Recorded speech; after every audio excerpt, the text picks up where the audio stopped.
Wow, wow, wow. What an exceptional series of workshops and events. Guys, if you did not participate in the OFC and Beck workshops that was held these last couple of weeks, you missed something exceptional, but you're welcome in advance. We have the one and only Jarvis Grey on with us today. He is a business growth strategist. He's going to be sharing. He's not a stranger to the show. He's not now. He's a regular. He's going to be sharing a bit about his experience, his time here in Montreal, and just some of the tips and tricks that he was able to share with the community. And guys, just sit back. I hope you have a pen, paper. I hope you're ready. You're ready for the information he's going to be sharing with you guys today on the Empower Hour. I think this is me. Welcome to the Empower Hour. We're bringing power to the people because the people have the power. This squad's going to entertain, enlighten, and empower y'all. I'm Queen Kaya, joined by Pharaoh Hammond Freeman and Gina the Great. But before we do anything else, like always, we're going to bless this show and our kings and queens listening.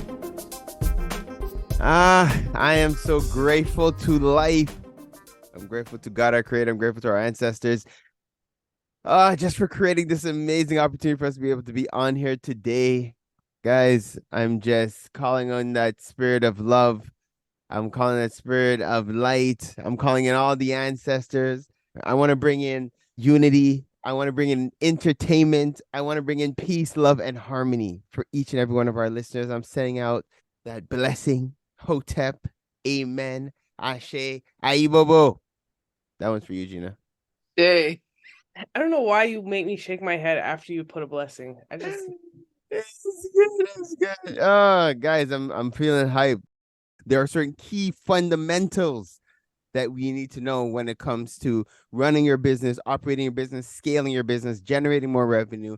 And this brother Jarvis Grey, I can't help but give him the praise. You guys Google the name Jarvis Grey. Sit back, stay tuned. Up next, we're Parlay with the People. We'll be diving in with our brother Jarvis Grey.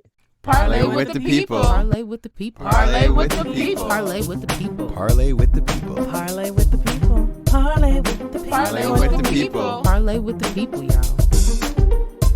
So like we had mentioned at the top of the show, guys, a few weeks ago, we had an awesome series of activities, events, and workshops, and just all type of community building. It was the OFC in conjunction with Beck, that's the Black Entrepreneurial Knowledge Hub. And a part of that, we had brought up our brother Jarvis Grey from Atlanta, and it's the second time we had an opportunity. We're having an opportunity to have him on the show with us. We interviewed him sometime in January, and now he's back. And this time we have him live in studio. So blessings, brother Jarvis. Thank you for being with us. Thank you very much. Thank you for the experience of this amazing studio. This is fun. Thank you. My brother, it's my pleasure. Shout out to Andrew, our engineer, and Studio 11 for just creating this amazing space for us. So for those who are not familiar with you, let's first take a quick step back before we dive in and talk a little bit about our past experiences and whatnot. Can you take a moment to introduce yourself to our listeners? No, I'd love to. So Jarvis Grey, business growth strategist based out of Atlanta, Georgia, where small business clients hire me to help them implement strategies to grow their business, get more leads, convert more clients, make more money. That's what I do. I tell everybody that I am a two-trick pony. I love doing business strategy and business coaching. That's the work that I do every day. And I love being a good dad and a good husband. So I was fortunate to bring my son Jacob, who just ran out the room not too long ago. But, trying to expose him to the business world, to Montreal, to, the culture and the people here. But that's really it. I've been in my business for 7 years now, and just trying to serve as much as possible. So that's the goal. So let me ask you, and as you just say it, how important is that work-life balance? So I do not subscribe to that mindset. I do not know what work-life balance is. I believe in something called work-life integration. So again, I'm here working technically. Right, You know, yeah. we kicked off the event the first night I was here with an amazing networking and mastermind. Yep. And then yesterday we had the workshop. Yep. And who was pushing the buttons on the slides? Right. My son, That's Jacob, it. right? True. So I definitely believe as small business owners, we have to figure out how to make it all work. There's not going to be, hey, I get to clock in for 40 hours and I could clock out and go back to my, go back to my family or go back to my home. I just believe in integrating it, which means we have to figure out how to be happy with the flow of business, the flow of life, and even when they start to intersect. We have to make sure, our partners, our significant others, that they are on board, that our families can indulge in our business. I mean, you saw Jacob answering questions, being a part of the conversation, being a part right? of it, yep. So I just personally believe in integration. I think the more we can accept integrating work, life, health, spirituality, just the better we are as people. That's my personal belief. Wow, and I want to expand on that because I mean, of course, I think work-life balance comes from a mindset a lot of the time of employer-employee. So that's where a lot of that conversation comes from. But when you're building your business and understanding the first 5 years, it's a lot of growth. There's you have to put a lot more in than you get to have out. Yeah. And I think that mindset's very important there. But is the, maybe not for everyone, but is the goal not to eventually be able to kind of say like, this is a well-oiled machine, is doing what it's doing, and you kind of get an opportunity to step back and have more life than work in that balance. Yeah, of course. And that was a big part of our conversation yesterday. I wish Kaya was here. She was literally saying, what I learned today was fire Kaya, fire Kaya. So I do, I do promote, we have to figure out how to fire ourselves in our business, because we start a business with a very specific goal or an impact that we want to make. We had the way we started the workshop was just asking, what's your why? Why are you driven to do this? Because if it was about making money, we could say it's easier to go work for somebody else, clock in, clock out, and just enjoy everything else. But we are all on a mission. But to your question, we got to hustle, we got to grind, we got to figure out how to build on the front end. And then hopefully if we do it right, we'll get to a point where things are automated. We have the systems in place. And I mentioned it during the workshop. System stands for saving yourself stress, time, energy, and money. Hold on. Let's say that one more time. Because for those who are listening, so the system is saving yourself stress, time, energy, and money. Systems. That's the acronym. I wish I remember where I got it from, but after I learned it, I was like, game on. Yeah, that's it. So building the systems to standardize your business, to work yourself out of all the manual stuff and automate or delegate, etc. That's the goal. But what I find, and even with the clients I'm working with, even when we start to build the systems, they don't want to build the systems so they can go lay on the beach or just sleep in bed all day. They want to build that system so now they can do more of the mission of what they're really pursuing, while the business is the financial path that supports it financially. So there's that's the trade-off. It's how do we really build the mission? How do we continue to involve our family or our children, build the legacies? That's a lot of the folks I work with, or at least those are the principles that I'm building my business around. Right. And those are the people that I like to connect with and support them as clients to help them build the same. And do you see that in the same thing? Like, do you see that with someone who might open a convenience store the same way someone who opens, a clothing store, what have you? I mean, ideally you want to do something you love, but in my head, and don't come for me, people, but like, if I'm going to open a business for a convenience store, I don't know if I love being a convenience store clerk, but I'm saying to myself, this is allowing me a certain amount of autonomy or XYZ. Yeah. Or do you see that it always has a grain of like, there's something about it that I love in the business that I create? Yeah, so I'm a big component of, we have to figure out problems to solve. So I think some of the bad advice for business owners or entrepreneurs is, what are you good at? What do you love doing? I don't care about what you're good at. What's a problem out there in the world that you feel you are capable of solving, whether you are good at it, love it, whatever? Can you solve the problem? If the answer is yes, then figure out how to solve the problem.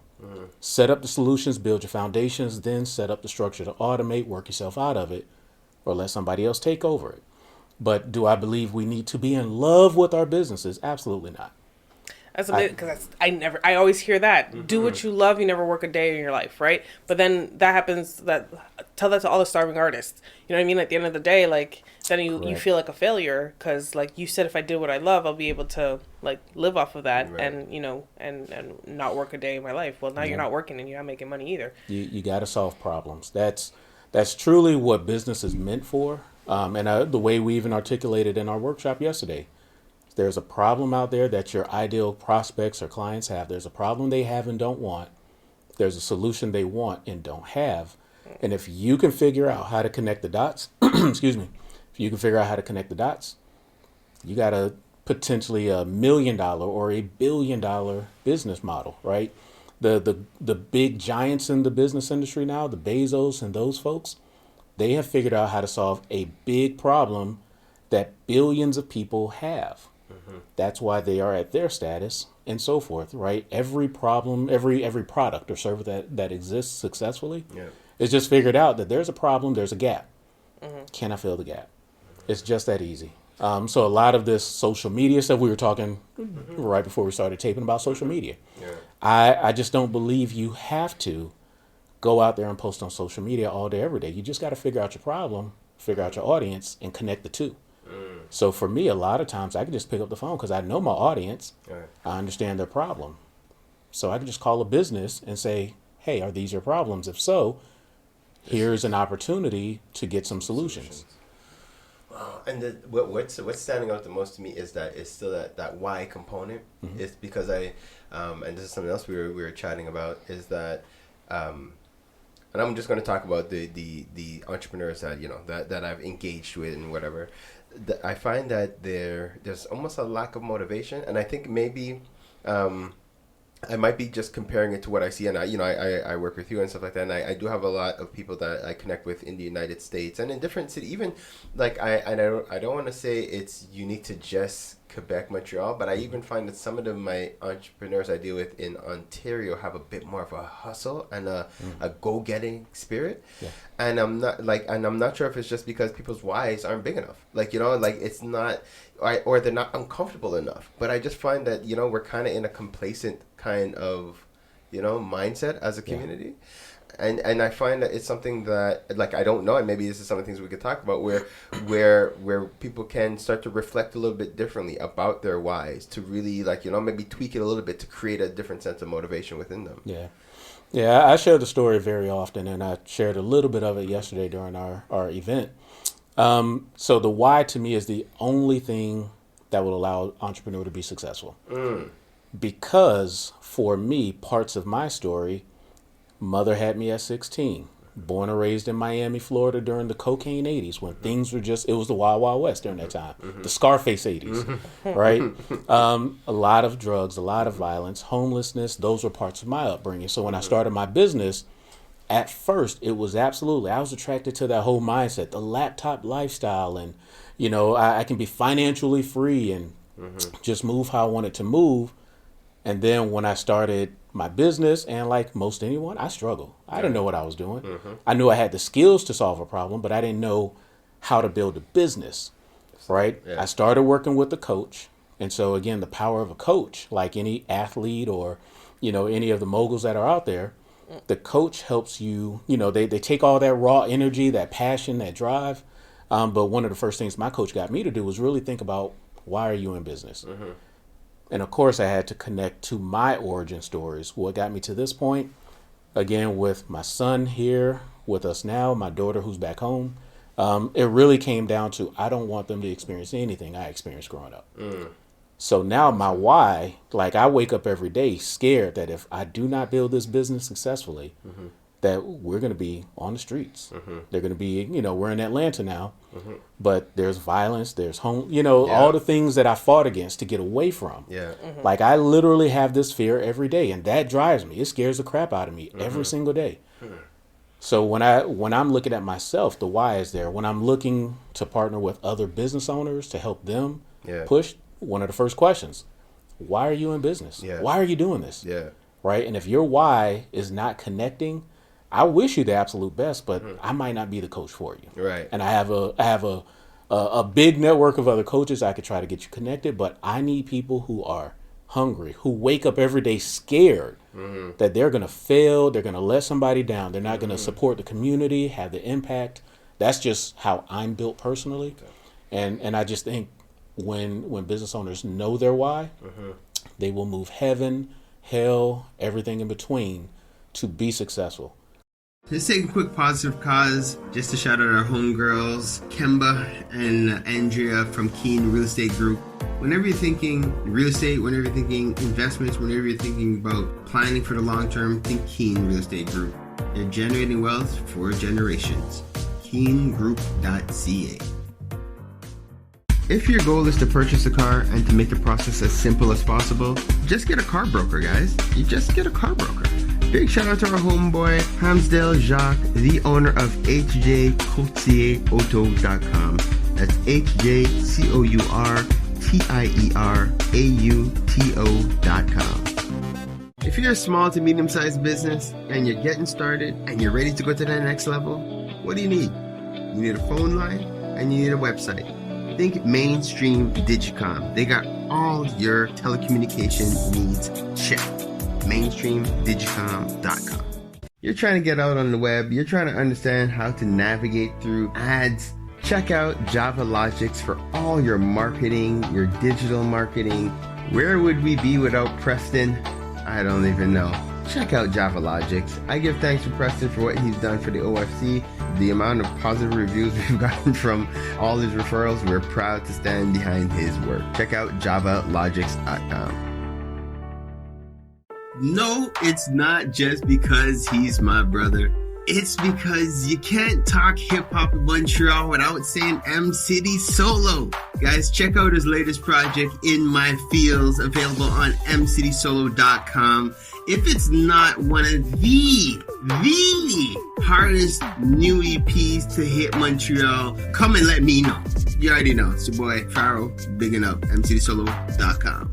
Keeping the culture alive. I gotta give thanks to West Can Folk Performing Company. For the last 40 years plus, they've been promoting our culture through song, drum, and dance, educating youth, the children, the seniors. Just check them out, westcanfolk.com. Girl, what are you cooking? My curry chicken. Ooh, you're burning it. Gosh, it looks so...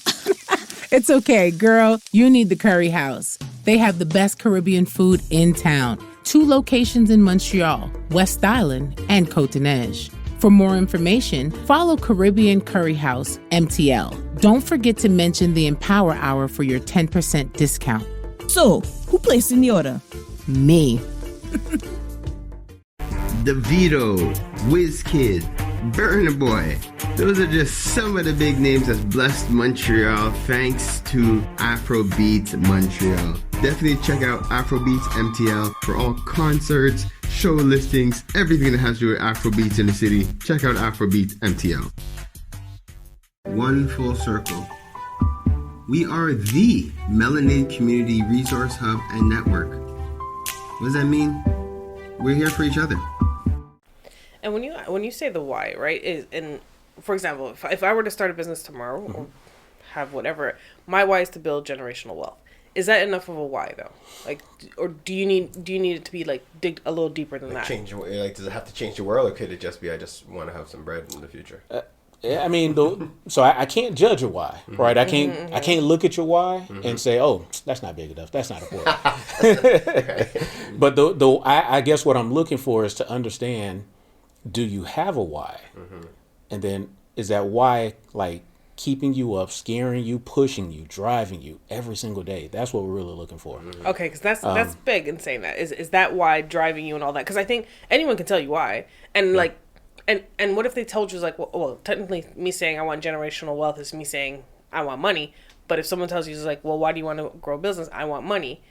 Is that... So when I asked the question, even yesterday, I asked it to the room. We had 20-ish people in the room with us. I have yet, and I've been asking this question for years, I have yet to have somebody say, I want money. That's what I love about business owners and entrepreneurs. The majority, if not 100%, are mission driven. Yes, we need money, to be financially stable, so we're not out here scared, Right. financially. We need money because we need the funds to move our missions forward. Yeah. But every business owner, it's something connected to, I'm breaking generational curses. I want to establish generational wealth. One of my favorite lines from a hip hop song is, I'm trying to make sure my family tree is loaded with hammocks. And I was just like, that was a Big Sean lyric. And I was like, when I heard it, I was like, yep, I want my family tree from my son all the way down. Like that tree's going to be decked out nice, right? Be comfortable. So there's always a why, but it's not, I'm trying to be the next Bezos. I'm trying to be the next. Right. It is, I want to have this impact. I want to change the world in my own little area. Like I have local business owners who only care about their little 5-mile radius around their business. Wow. Yeah. I have folks who are doing business on a national scale, international scale, and they all want to just have their impact. And that's what I'm looking for, and to know, okay, if we had to walk through glass, right? You hear about like the Tony Robbins workshops where he has people walking through coal. It's because he's testing their why. What? Do you believe? So how come I didn't hear about that? You know about this? Walking on coal? No, I heard other stuff about Tony Robbins, so I don't know. Yeah, and I only follow from a distance, but Right. they're Yeah. just I didn't know. different. That's dope. Yeah, Okay, just right. sharing an Yeah. example. Yeah, but, yeah. But it's what's the resolve? Are you ready to go to battle Yeah, that's for your vision, for your dream, for your mission? That's the power of the why. I like that, and I'm gonna start implementing more of that in conversations with the entrepreneurs coming up, and when they come to us with an idea. It's like because within the OFC we get them from all different levels, so we have the person that's just excited about an idea and a concept, but then it's really, let's break that down a little bit. Like, what's the why behind it? Even when we went to dinner yesterday, talking to brothers and sisters, and they were talking about their product that they were looking to ship. But we both started asking them like, hey, but why are you doing that? Like, even with them, they started to look at it differently. It's like, wait. It was the two questions: is why are you doing it, and what's the problem you're trying to solve? That's it. Right? Yeah, and it really just changes that. And actually, so this is a good little segue because, so we could talk a little bit about what we had experienced, right, and the workshops and we did, and the impacts and stuff like that. So I'd mentioned, I brought you up to take part in the workshops with Beck. And for those who are now listening or just tuning in now, we're here with Brother Jarvis Grey. He's one of our, it's a business consultant or business? Well, business growth strategist is the Business technical, growth? but Yeah. yes, it's business coaching, business consulting. Right. So you're all a the way business through. growth strategist. So we brought him in from Atlanta. And so we had the first night. So this is Friday night.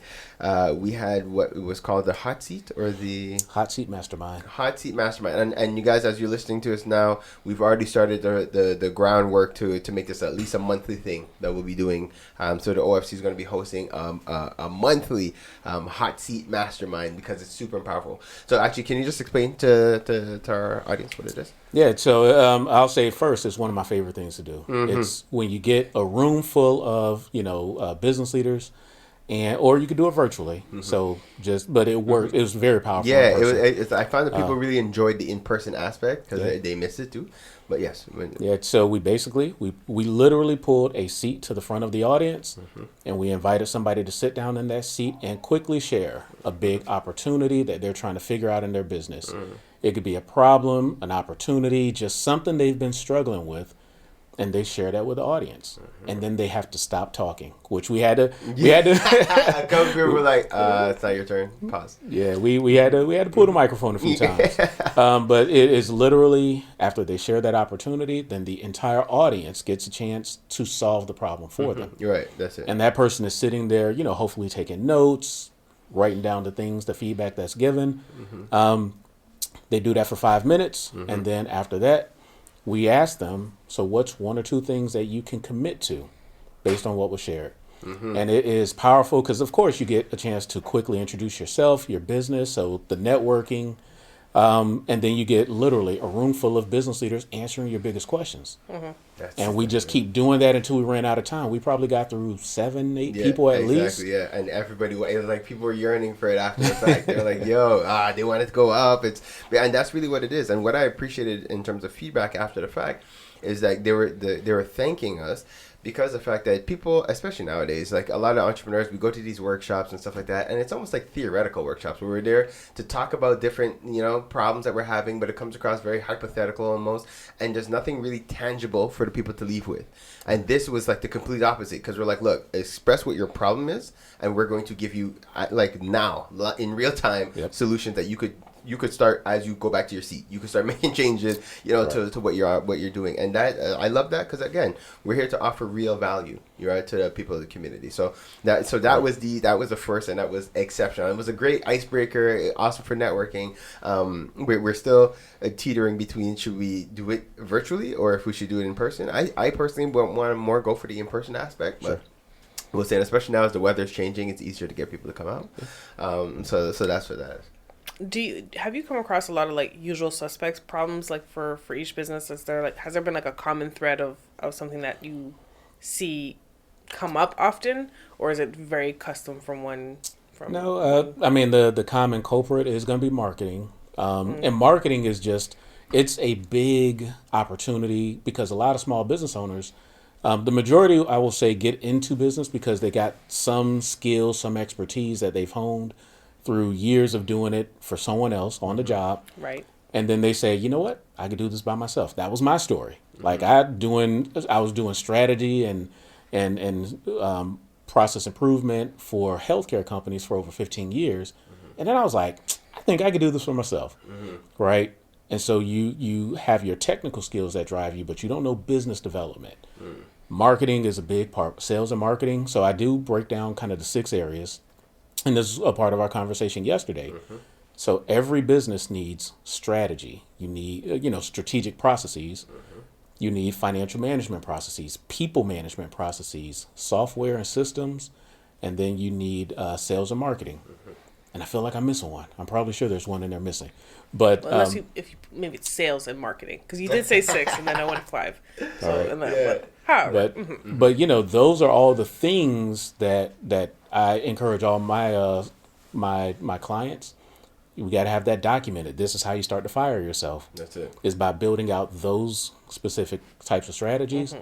But every single body that I talk to has a need for marketing, sales, advertising. And then we break that down even further. So what do you need when we're talking about sales and marketing? Well, I need more leads. I need to convert more leads into clients. I need to figure out how to get recurring revenue in my business. So now my sales are predictable and I'm not going sale to sale trying to figure out when the next one's coming. So those are additional things that we break down. I will say the conversations from this week, I will say the teams should also focus on, especially if we're going to do more networking, definitely more in-person networking, how to introduce your business in 30 seconds or less. That was a big thing that I did see and I identified. Can't do that. That elevator pitch, And it's a unique feeling because it's like you wanna brag about your baby, right? That's your business. Hey, I love my baby. This is my baby. And then it was like 4 minutes later, it's like, guys, it's like that's your baby, and I got my own, so I'm out. Right. So those are some other things that I see personally. How to network effectively. So when you show up at a networking event, you're not just there. You come to a networking event with some goals and objectives. For me, I like to get 3 contacts or set 3 meetings as quickly as possible so I could just relax. Right. So if I go to a networking event, I meet 3 people, I get your contact info, but we talked about it during the event. Don't just get business cards. Business cards suck. Right. And then it gets weird and you end up with a pocket full of business cards. Take the time to say, hey, Pharaoh, what are you doing Monday? I'd love to go ahead and set up a follow-up phone call. Go ahead and book an appointment right there on the spot. We talked about CRMs, systems that can help do a lot of this type of stuff. So how do you leverage that as a part of your networking strategy? And the CRM, for our listeners who might not be aware, that's your customer relationship manager. Exactly. Right? So that's the platform that you use to follow up. And you could automate it. And this is one of the things we discussed yesterday as well, where we went as deep as discussing like the drip campaigns and different things like that. So it's like once you have these kind of tools in place, you get the lead in. So the lead is somebody that you could follow up to potentially be a client. After you do 1 and 2 follow-ups, you put them as a part of this drip campaign where your system is automatically sending emails and reminding, just touching base and, looking to lead into where you want it to go and have it become a member or a client in regular cases. In mine, it's becoming well, I'm telling you, if everybody took away what you just took away, that this trip was well worth it, because that is such a powerful strategy that 90% of the business owners I come across do not have in place. Yeah. So that's why we did spend so much time, I think, talking about it yesterday. But you could do that while you're face-to-face networking. Yeah.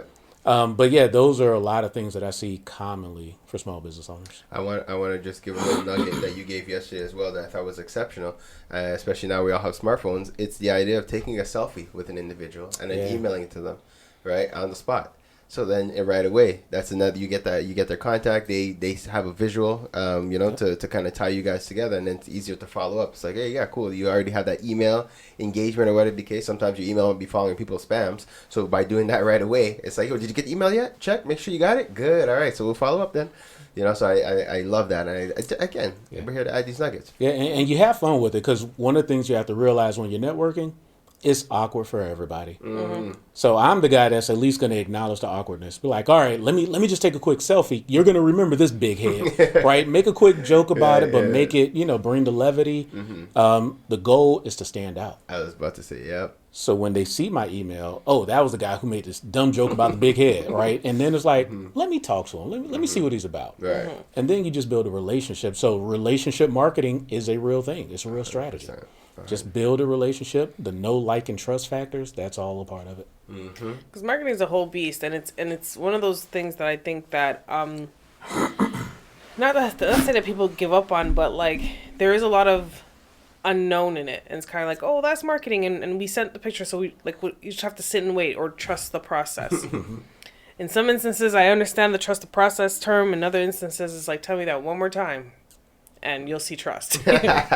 Well, before you even trust the process, you got to define the process. That's it. Yep. So for every business owner, definitely every business owner listening now, what's your sales process? Is it documented? That's it. And when I say documented, I mean literally piece of paper or a bunch of pieces of paper in your office, saying, hey, step 1 of my sales process, this is how I get my leads.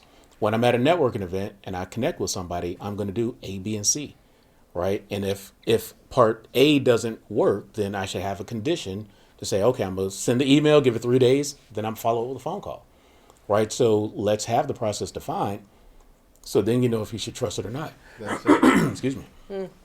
I see. It's like subtle, and I almost want to say simple, fundamental processes that we're just not doing. We take it for granted, and it's a lot of times. Sometimes they don't know. But that's we don't know about it. We don't. Yes, we don't know. But and I guess that's where that's the difference between like that.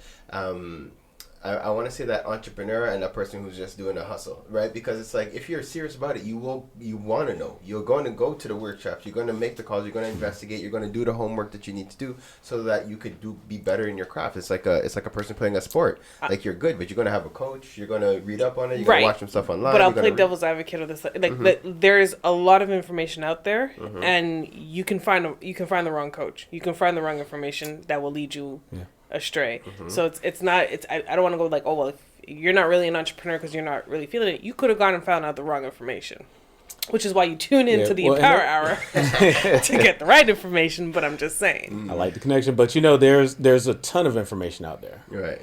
For better or for worse. It's hard to say what's good or what's bad. What I will say is that because there's so much information out there, to me, that's all the more reason you need a coach. Right. So I tell everybody again, I'm only good at 2 things. I'm either watching cartoons with the kids. We were watching cartoons all this morning before the interview here. Or I'm reading things around strategy and business. I mean, if you come to my office, like half of the wall is just dedicated to the best books that I found on business. I literally connect with my favorite authors and my favorite gurus, and I'm picking their brains. So hopefully, if you have a coach already, Your coach has a coach. So that's one of my criteria. If you're thinking about working with a coach, ask the coach if they have a coach. If they say no, that's a problem. A coach without a coach to me is a hypocrite. I see. Right? Yes. Right. So I have coaches, and I have what I think are probably the best coaches in the industry. But then ask the person, like, what do you do? How do you build your business? See what their process is. If you're working with a coach that doesn't have a process for their own business, what are they going to teach you about yours? Right. So those are questions. And for any of our listeners, happy to share thoughts on like how to filter out a good coach. But we talked about this too, which is time management. So if you're a business owner and entrepreneur, how are you managing your time? Two different time blocks that I keep on my calendar every single day. The first, I call it TTT. It's time to think. As business owners, we have to create a space in our day where we can disconnect and just get into our own heads, right? All the ideas that we're thinking, because we're entrepreneurs, which means we got more ideas than anybody else in the universe. But we have to figure out how to channel those thoughts, how to get them out of our head. So for me, I like to just, again, shut down everything. It's about 9 o'clock at night, time to think. And then I'll write a question. And I'll try to spend the most of that week just thinking about that one question. Like, so big question that I was recently thinking is, for me, I do events as a big part of my marketing process. So my newest question, for example, but the question could be anything about business. How can I create an event, a one-day event that will make me $100,000 in one day? And so that's, I mean, literally for like 2 weeks and every day when I take my time to think, I'm working through the activities. Thank you. The activities and just whatever I think can garner a one-day event that can create $100,000 in revenue for my business. But again, time to think. That's one time block every single day. The second time block is time to measure. So within our business, we have to have time where we're looking at the numbers. So how many leads did I get this week? How did I convert this week? I went to 5 networking events. How many contacts did I get this week? Did I set all those people up on the right drip campaigns? That's it, right. So we have to build in this time for business development, and that's how you build the business. You see, and it's like we have a lot of people, and man, we're diving. We're gonna have to start landing soon. But no, because there's a lot of people that unfortunately don't ever look at their business like that because they're so busy working, I guess, in their business. Like, yeah, I'm always thinking about my poor like restaurant owners and stuff like that who are like, they got into it because they could cook. They're really good at it. And now they're like they're a slave to their business. Like they cannot do anything. Like that's it. Like they can't grow the business. They can't expand. They can't train other cooks. They're just in it. Like they're like, and it's like they're barely making ends meet. They can't go on no kind of vacations because if they leave, they have to shut the business down. Right. So it's like, and I don't know what we could even tell them, like how to help them to pivot. And actually, do you have any nuggets that could help? Maybe they should ask them why they do, because you said they did because they were able to cook and they were good at it. So that's going back to what we said at the beginning. You building a business just because you're good at it doesn't mean that's the business you need to build. That could be it too. But yeah, that's a very good point. Just because you could cook doesn't mean that you should own a restaurant. I'll tell you, unfortunately, a lot of business owners, by the time they get to me, they are right there at that cusp where they're questioning whether or not they want to keep going. Right. And, and it's almost a 50-50 split sometimes. Sometimes I'm able to encourage them in a way to say, okay, let's get this thing organized. Let's figure out how to take the next step. Right. And we can only take one step at a time. Yep. And sometimes it's, you know what, Jarvis, this was just my last conversation before, tomorrow I'm shutting the lights You're right, off. yeah. Right, so it's kind of the 50-50, but I think, again, kind of coming back to the why. So there's a handful of questions I'm asking early in my conversations, but why are you in business? What's the exit of your business going to look like? Because everybody's business eventually will die. So have you started planning for the death of your business? What do you want to do? Do you want to pass the business on to, an heir or someone else? Do you want to franchise it and license it and spread it all over the world, right? There's so many, there's really only a couple of options. So when you say the death of your business, you mean the death of your business as it once were because you were running it, as in your retirement plan is what you're talking about. No, your business is going to end one day, right? Okay. Nothing lasts forever. Right. right? The business will come to an end eventually. Really? So are you planning? I mean, just the same way as people, we're gonna pass Right. one Yeah, day. yeah. So do you all already have your funeral plan? Right? We can start Right. thinking about the same thing for our business. Well, this is new. What you're just telling me that this concept, and shoot, my goodness, it's like it's like we're just opening something brand new. But no, because I'm trying to like for example, like we were discussing yesterday, like WestCan, an organization here in the city, they've been around for 45 years, right? Their organization, so it's gone from generation to generation. I'm hoping that even what I'm building with the OFC, that it's a legacy that even after I transcend, that the brand continues on forever. Sure. So now. So where what's the mindset I should have? Like, so should I be preparing for an organization that has a legacy that lives on forever, or should I, tell myself, okay, in the next 10 years, like, just be prepared to have something new opposed to the OFC? That's the question. I mean, there's no right or wrong, but Yeah. if you're going to sell it off, one of my clients knows that they want to sell their business for about $10 million in the next 5 years. Okay. So let's now reverse engineer that. So how much revenue does that business need to be creating on a year-to-year basis to be valued out at about $10 million? Right. Right. And so now we're just reverse engineering. Again, I'm an engineer by background. So you say reverse engineering, that's again the strategies that I love building. Now it's Okay. just a puzzle. Right. But yeah, if we are going to pass it on to our children. Right. So have we started setting up all the legal structures today so that 20 years from now we could pass it on? That's Are it. we building them up right now today so that there's the expectation that, hey, my 9-year-old today, he'll tell you he's my co-CEO, Right. right? And he owned that title, but now, okay, are you serious? At least at 9, I'm gonna entertain it and we'll Yeah. see what it really happens. Yeah, But yeah. But still, let me 'Cause take that's you the to other thing, Montreal. too. Like sometimes your kids don't want your business, that's true and too. they are allowed to, and so Right, like. but if you yeah. want to pass it on, maybe it's not our children. Maybe I want to pass it on to another. Like I'm in a position now where I'm starting to coach coaches as well.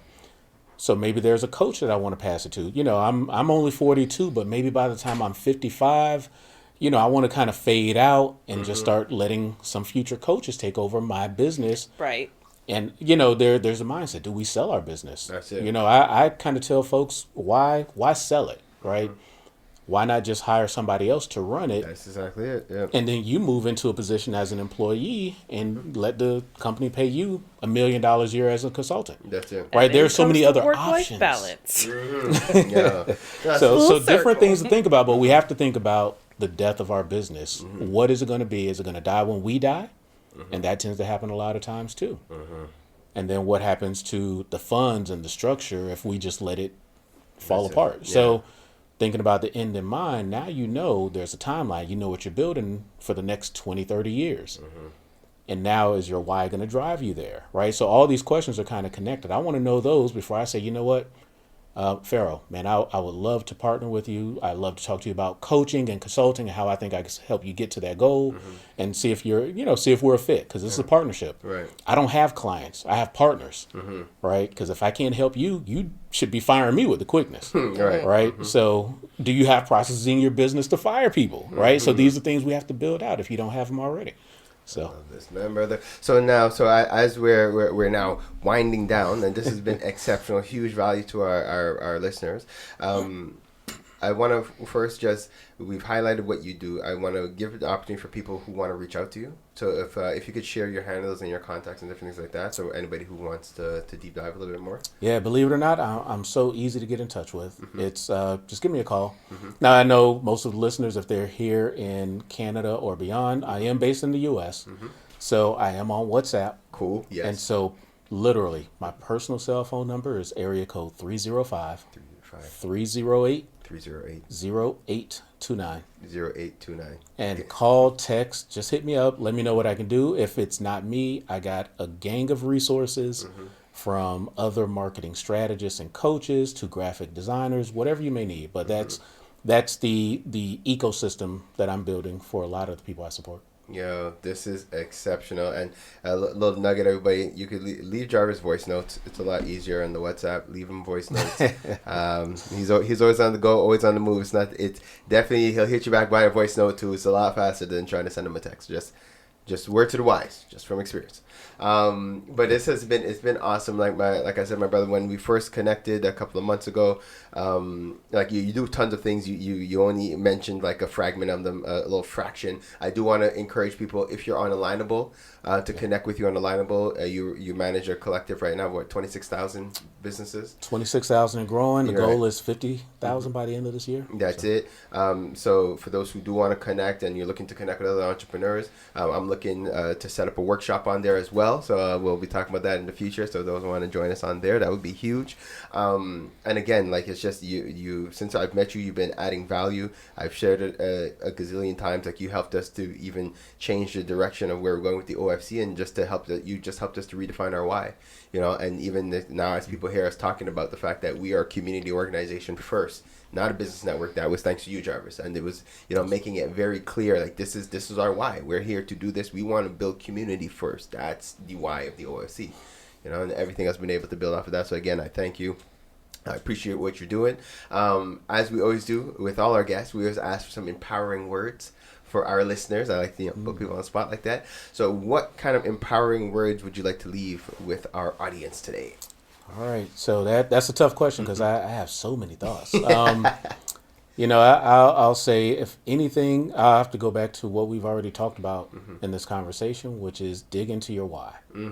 Make sure that why can push you through anything. Look at the people you're taking care of, whether it's community, kids, spouses, whatever that is. I wish, maybe it's part paranoia thinking or something, but that's a lot of what drives me.